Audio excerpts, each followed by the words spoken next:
আপনারা জানেন যে আর.এ.কে সিরামিক এবং ন্যাসকম বেভারেজ এই দুটাতে শ্রমিক ভাইরা দাবি তুলেছে ভারতীয় কর্মীদেরকে সেখান থেকে বের করে দিতে হবে। আমি যখন কুমিল্লায় ভিজিটে ছিলাম সেখানে অনেক ভারতীয় অফিসার স্টেটের গার্মেন্টস ফ্যাক্টরি এগুলোতে কাজ করছে। তারা বাংলাদেশি শ্রমিকদের নিপীড়ন করে, দমন করে, নির্যাতন করে। এদের যে এক একজনের বেতন কাঠামো, একজনের বেতন কাঠামো প্রায় 100 জনের বেতনের উপর এইরকম নিপীড়নমূলক সিস্টেম এখানে ডেভেলপ করা হয়েছে। আমার প্রশ্ন হলো, বাংলাদেশ গার্মেন্টস সেক্টরে যে ভালো করছে এটা ইন্ডিয়া কেন করছে না? ইন্ডিয়ান অফিসাররা যদি ভালোই হতো তাহলে ওরা ওদের দেশে গিয়ে ভালো গার্মেন্টস করুক, ওদের দেশ গার্মেন্টসে 1 নাম্বার হোক, বাংলাদেশ কেন এটা জিজ্ঞাসা। সুতরাং তারা বাংলাদেশের চেয়ে ভালো স্কিল ডেভেলপ করেছে গার্মেন্টস সেক্টরে, এটা মোটেও ঠিক না। হইলে তারা আগে নিজের দেশে এটা করতো। সুতরাং আমাদের দেশের সন্তানরা এখানে টেক্সটাইল ইঞ্জিনিয়ারিং লেখাপড়া আছে, গবেষণা আছে, ইউনিভার্সিটি আছে, দক্ষ যোগ্য লোক প্রয়োজন হয় সেখান থেকে আসবে। এটা আমরা সবসময় দাবি করছি। আজকে শ্রমিকরা যে দাবি করছে ভারতীয় অফিসারদেরকে বের করে দিতে হবে, এটা আমাদের তথ্যের ভিত্তিতে না।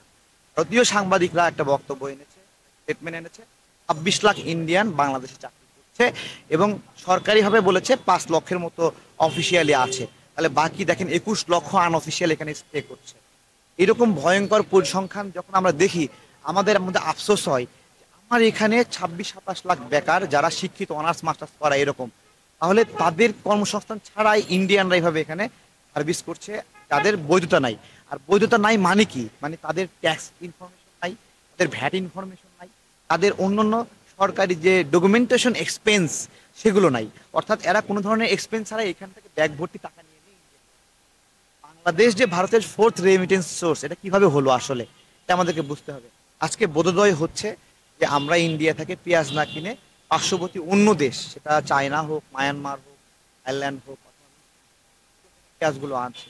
এইটাই একটা আমাদের এই মুহূর্তে ভারতে যদি একটু কম দামে পাওয়া যায়, আমরা আমাদের ভারতের সঙ্গে এই পারস্পরিক সম্পর্কের জায়গা, এই জায়গার কারণে আমরা ভারতের জিনিস সস্তা হলেও কেনা থেকে বিরত রাখি।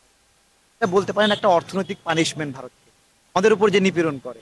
এটা তো এমনি এমনি একদিনে আসলো না, গত 16 বছরে 1100 জন মানুষকে হত্যা করে। কোনো যুদ্ধ নাই, বিগ্রহ নাই, মারামারি নাই, ক্যাসাল নাই, কাছে গুলি করে মেরে দিচ্ছে।